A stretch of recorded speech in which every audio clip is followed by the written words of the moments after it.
नमस्कार दोस्तों, स्वागत है आपका द लॉजिकल स्पीकर पे। और आज हम बात करेंगे मैजेस्को की। तो जिन बिगनर्स ने, जिन इन्वेस्टर्स ने मैजेस्को में इन्वेस्ट किया है, उनके लिए खास वीडियो रहने वाली है और देखने वाले हैं उन्हें प्रॉफिट होता है या लॉस। तो आपको पता ही होगा कि आज मैजेस्को ने जो है 974 रुपीज़ का जो है डिविडेंड दिया है। और उसके बाद उसका शेयर प्राइस भी आप देखने वाला है, क्योंकि जो उसका शेयर प्राइस है वो आज 12 रुपये पर आके जो है ट्रेड कर रहा है। तो क्यों गिरा उसका शेयर प्राइस, ये भी मैं आपको बताऊंगा। और क्या फ़ायदा होने वाला है मैजेस्को के इन्वेस्टर्स को, ये भी बताऊंगा। और क्या नुकसान है, ये भी बताऊंगा। तो पूरी वीडियो को देखना। और उससे पहले कहना चाहूँगा कि अभी तक अगर आप नए हो इस चैनल पे, तो इस चैनल को ज़रूर सब्सक्राइब करना और बेल आइकन को प्रेस कर देना, ताकि आने वाली वीडियो की नोटिफिकेशन आपको मिलती रहे। ठीक है, तो स्टार्ट करते हैं वीडियो को। तो यहाँ पर आप देख सकते हो कि मैजेस्को, अगर कल की बात करें तो 984 पर ट्रेड कर रहा था, यहाँ पर आप देख सकते हो। और आज के दिन इसकी वैल्यू जो हो गई है 12 रुपये 20 पैसे। और यहाँ पर आप देख सकते हो कि 973 रुपये 45 पैसे गिरा है, जो कि 98% अपने प्राइस का जो है ये आज गिर चुका है। तो ऐसा क्यों गिरा?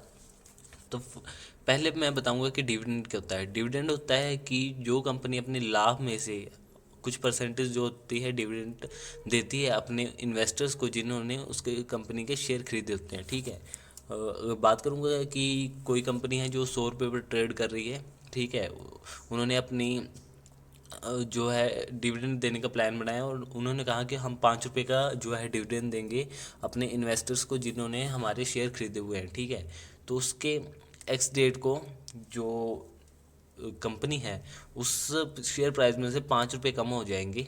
जैसे कि अगर किसी शेयर का प्राइस 100 रुपये है, तो वो 95 पर ट्रेड करने लगा उस दिन, एक्स डेट के वाले दिन, जिस दिन डिविडेंड को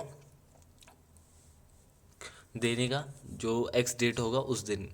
तो उस दिन 95 पर ट्रेड करने लगेगा। ठीक है, तो सेम वैसे ही प्रोसेस हुआ मैजेस्को के साथ। मैजेस्को जो था 984 पर ट्रेड कर रहा था। और कल की बात करें 22 दिसंबर की, तो आज 23 दिसंबर है, जिस दिन एक्स डेट थी डिविडेंड की। तो डिविडेंड को आज, अगर जो डिविडेंड का प्राइस था, अगर मैं बताऊं आपको कि डिविडेंड 984 पर ट्रेड कर रहा था, तो माइनस कर दो जितना डिविडेंड का प्राइस था, मतलब कि 974 को अगर माइनस कर दिया जाए तो ये 11 रुपये के आसपास आता है। तो वही आज 11 रुपये 12 रुपये 20 पैसे के आसपास आप देख सकते हो कि आज ये ट्रेड कर रहा है।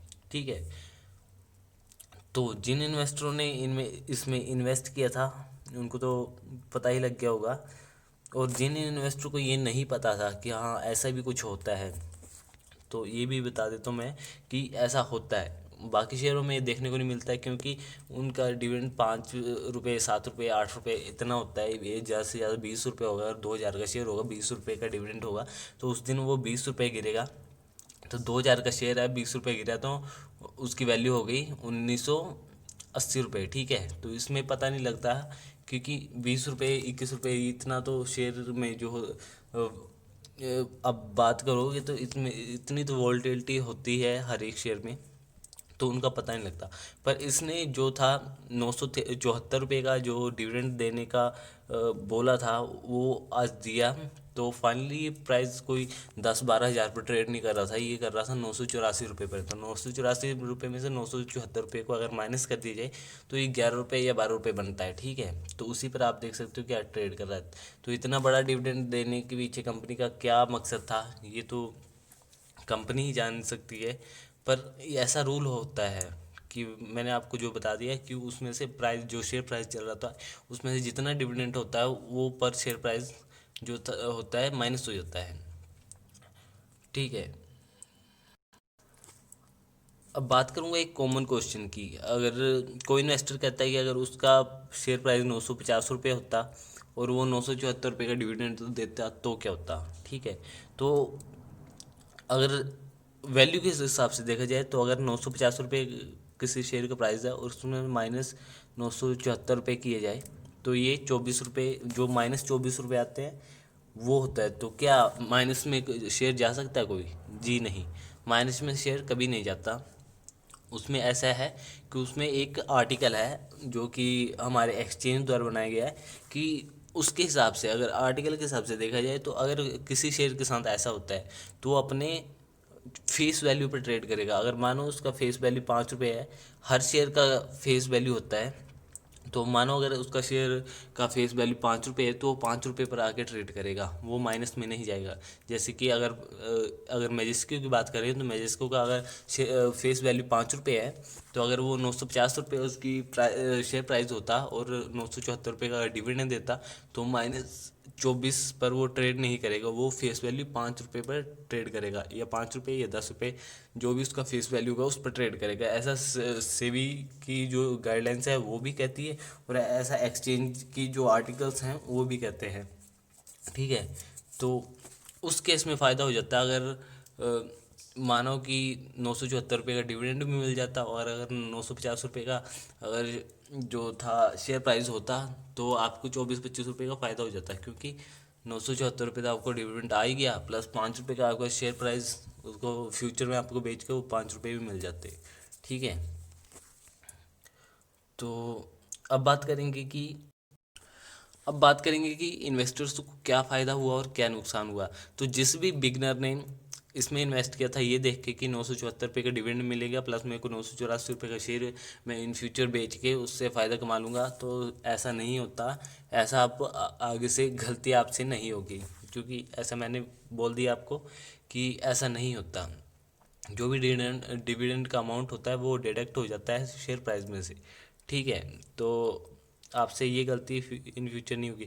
पर आपको ओवरऑल क्या फ़ायदा हुआ और क्या नुकसान हुआ, इस पर अगर बात करें तो अगर 984 रुपये उसका शेयर प्राइस था और 974 रुपये आपको डिविडेंड मिल गया, ठीक है, तो आपको टैक्स स्लैब के अंडर जो आपका टैक्स स्लैब है उस परसेंट, अगर मानो 974 रुपये का आपको डिविडेंड मिल गया, मान के चलो कि 1000 रुपये का डिविडेंड मिल गया, और आप 30% टैक्स स्लैब के अंदर आते हो, ठीक है, तो आपका 30% टैक्स भी लगेगा डिविडेंड पर। आपको पता ही है डिविडेंड के ऊपर जो है 30% टैक्स लगता है, तो 300 रुपये के आसपास आपका टैक्स लग गया। ठीक है, डिविडेंड मिला आपको 984 रुपये, और मान लो 300 रुपये के आसपास टैक्स लग गया, तो उसमें से कट के आपके पास कितना आया, 684 रुपये। ठीक है, तो 684 रुपये आपको आया, और आपने शेयर खरीदा था 984 रुपये का, 984 रुपये का शेयर खरीदा था, और 674 रुपये आपको डिविडेंड के मिले, क्योंकि 30% टैक्स भी लगेगा, और प्लस 12 रुपये इस शेयर प्राइस के कि आप इन फ्यूचर इस शेयर को बेच के जो है पैसे कमा लोगे। तो 674 रुपये प्लस किए जाएँ 12 रुपये, तो ये आते हैं 686 रुपये। तो आप देख सकते हो कि आपको एक तरीके से ये लॉस ही हुआ है 300 रुपये का। ठीक है, जो कि आपको टैक्स देना पड़ेगा, ये तो देना ही पड़ेगा। ठीक है, और मान लो कि अगर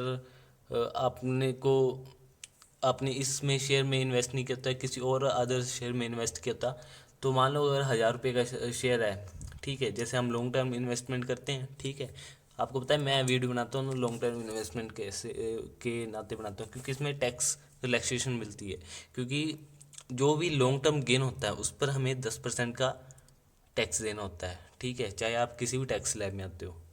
ओके, और दूसरी बात ये है कि अगर आप ट्रेडिंग करते हो, मतलब कि आज आपने शेयर लिया और 363 दिन के बाद वो शेयर बेच दिया, मतलब कि 1 साल के अंदर अगर आपने शेयर बेच दिया, तो आपको 15% टैक्स देना पड़ेगा। ठीक है, तो टैक्स 5% टैक्स भी बहुत होता है। अगर आपने कोई लार्ज अमाउंट डाला हुआ है तो 5% टैक्स भी भाई बहुत होता है। ठीक है, तो हमेशा इस चक्कर में मत फंसना, इसलिए मैं कहता हूँ कि लॉन्ग टर्म इन्वेस्टमेंट करो, बहुत फ़ायदा है। एक तो आपका फालतू का ट्रेडिंग का वो टाइम भी जो है इतना स्पेंड नहीं होगा, आपको बस एक चाहिए छोटी सी एनालिसिस। ठीक है, कोई भी कंपनी हो उसकी छोटी सी एनालिसिस कर लो एक, पर वो एनालिसिस होनी चाहिए बढ़िया बढ़िया तरीके की, जैसे आपको मैंने एनालिसिस करना बताई हुई होगी अपने काफ़ी सारी वीडियोस में। ठीक है, तो उस टाइप के एनालिसिस करो, ताकि इन फ्यूचर आपको उस शेयर से कभी घाटा ना हो। ठीक है, तो कंपनी का डिविडेंड आपको साल भर साल तो मिलता ही रहेगा। ठीक है, उस पर जो भी आपको टैक्स देना होगा, पर उस पर ज़्यादा टैक्स नहीं लगेगा, क्योंकि आपको टैक्स गेन कितना होगा, क्योंकि कंपनी वो 10 रुपये, 20 रुपये, 30 रुपये, 40 रुपये या 50 रुपये से ज़्यादा का डिविडेंड नहीं देती। अगर रिलायंस की बात करूँ तो वो 19, 20, 21 रुपये का डिविडेंड देती है। ठीक है, उस पर अगर 30% लग भी गया तो डिविडेंड का फ़ायदा भी आपका होगा। प्लस 20-30 रुपए के डिविडेंड देने से उसके शेयर प्राइस में कोई ज़्यादा फर्क नहीं पड़ता है। जैसे कि मुझे इसके केस में हुआ है कि उसका पूरा का पूरा जो शेयर वैल्यू थी वो ही ख़त्म हो गई। 984 रुपये पर कहाँ वो 22 तारीख को ट्रेड कर रहा था और कहाँ वो 12 रुपये पर ट्रेड कर रहा है 23 दिसंबर वाले दिन। ठीक है, तो ओवरऑल इस फायदे को देख के जिस भी बिगनर्स ने, जिस भी इन्वेस्टर ने इसके शेयर खरीदे होंगे वो उसको तो मान लो कि उसको तो पूरा ही नुकसान ही गया। ठीक है, फ़ायदा तो कुछ हुआ नहीं इससे। ठीक है, तो कभी भी ऐसी गलती मत करना, क्योंकि मैंने काफ़ी इस वीडियो को मैं काफ़ी पहले बनाना चाहता था पर मेरे दिमाग से निकल गई ये बात कि हाँ कि इस बारे पर भी एक वीडियो बना दूँ। ठीक है, तो अगली बार से किसी भी कंपनी में ऐसा होगा तो मैं ज़रूर आपको बता दूंगा पहले से ही कि आगे ख़तरा है तो कृपया ना इन्वेस्ट करें, तो ऐसा ज़रूर बताऊंगा। और एक बार और मैं बताता हूँ कि कोई भी शेयर जो न्यूज़ में होता है, ठीक है, कि हाँ उसके डिविडेंड से जुड़ी न्यूज़ हो कि हाँ वो बहुत ज़्यादा डिविडेंड देने वाली है, तो किसी भी तरह का जो भी शेयर की बात चलती है कि उसमें से जो है पैदा होता है लालच। तो लालच बुरी बला है, ये आप सभी को पता होगा। तो जिस भी शेयर को देख के आपको अगर लालच पैदा हो तो उस शेयर को तो कभी खरीदना ही मत। ठीक है, विदाउट फंडामेंटल एनालिसिस किए। ठीक है, क्योंकि एक लालच तो ये भी है ना कि हाँ 5 साल बाद इस शेयर की वैल्यू ये इतनी हो जाएगी और इसको बेच के मेरे को मुनाफा होगा। ये तो लालच है पर ये जायज़ है, क्योंकि इससे पहले आपने उस शेयर के बारे में जो है पूरी जांच पड़ताल की हुई है। ठीक है, विदाउट जांच पड़ताल बस एक न्यूज़ की बेसिस पर कि हाँ ये इतना डिविडेंड डिविडेंड देने वाली है या इसका अब शेयर प्राइस है 10 दिन बाद इतना होने वाला है या 1 महीने बाद इतना होने वाला है। ठीक है, तो इस सब न्यूज़ को सुन के या ऐसी न्यूज़ से दूर ही रहा करो तो काफ़ी ज़्यादा बेटर है। आजकल न्यूज़ से दूर रहना आपको पता है कितना मुश्किल है, क्योंकि आपके फ़ोन पर न्यूज़ है, आपको फ़ोन पर नोटिफिकेशन आती रहती है कि हाँ ये शेयर ले लो। अगर आप शेयर मार्केट में इन्वेस्ट करते हो तो आपको नोटिफिकेशन तो पक्का आते होंगे, फ़ोन भी आते होंगे कि हाँ सर हम बताते हैं आपको ये इस शेयर में डालो पैसा, इस शेयर में डालो। तो इन सब से दूर रहने में भलाई है, ये तो आपको परेशान करेंगी पर इनसे दूर आप लॉन्ग टर्म का जितना सोचेंगे उतना आपका फ़ायदा है। बड़े बड़े इन्वेस्टर प्रांजल कामरा, वॉरेन बफेट की बात करूँ, राकेश झुनझुनवाला, आर के दमानी, ये सब इन केस में पड़ते ही नहीं है, क्योंकि इनको पता होता है कि जिस शेयर की जांच पड़ताल हमने की है उस शेयर से ही हमको फ़ायदा होने वाला है। तो कभी आपने देखा है कि राकेश झुनझुनवाला ने कल वो शेयर खरीदे, परसों बेच कर वो शेयर खरीदे? वो सिर्फ उन फंडामेंटल कंपनी, स्ट्रॉन्ग कंपनियों में इन्वेस्ट करते हैं जिनको पता होता है कि हाँ 5 साल बाद 10 साल बाद इससे फ़ायदा होने वाला है। राकेश झुनझुनवाला की बात करूँ तो टाइटन का शेयर अभी तक उन्होंने नहीं बेचा है। ठीक है, करीब 15-20 सालों से उन्होंने होल्ड करके रखा है। ठीक है, तो उन्होंने 10-20 रुपए का ये शेयर खरीदा था जो कि जिसकी वैल्यू आज 1200-1300 है। वो 1400-1500 तक जाती है फिर नीचे आ जाती है 1200-1300 तक। तो इस छोटे से लालच को देख के तो वो तो नहीं बेचते कि हाँ 1500 में बेच देता हूँ फिर 1300 पर मैं उसको खरीद के फिर 1500 पर बेच दूंगा। ठीक है, और उनका ये बहुत बड़ा फ़ायदा है क्योंकि उनके पास लाखों के हिसाब से शेयर हैं उसके। और वो 200 रुपये की वैल्यू पर के गेन पर भी अगर बेचते हैं तो उनको करोड़ों का फ़ायदा होगा। पर वो ऐसा नहीं करते क्योंकि उनको पता है ये कंपनी फंडामेंटली स्ट्रॉन्ग है, आज नहीं तो 10 साल बाद ये 1200 से 2400 या 3000 तक तो जरूर जाएगी। ठीक है, तो आशा करता हूँ कि आपको कुछ समझ में आया होगा। और समझ में आया तो लाइक कर देना, अगर कोई क्वेश्चन हो तो प्लीज़ कमेंट कर देना और नेक्स्ट वीडियो के लिए तैयार रहना, कल आ जाएगी। ठीक है, तब तक के लिए धन्यवाद वीडियो देखने के लिए। मिलते हैं नेक्स्ट किसी वीडियो में।